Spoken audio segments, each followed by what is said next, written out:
Американската мечта – реалност или мит? Американската мечта е понятие, което се появява 30-те години на 20 век след голямата депресия и основното й кредо е, че всеки, който работи усърдно, може да постигне успех и благосъстояние за себе си и за семейството му. Това обаче почва рязко да се променя като тенденция след 70-те години, когато президента Рейган премахва златния стандарт на долара.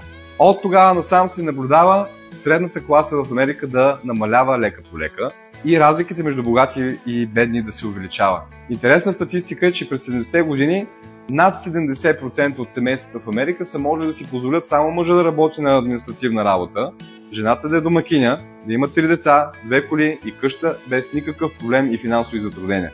Днес този процент е едва 40% от американските семейства.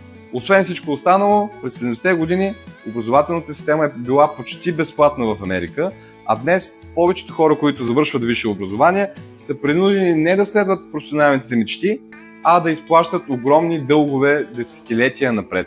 Та, има ли американска мечта или не, вие преценете.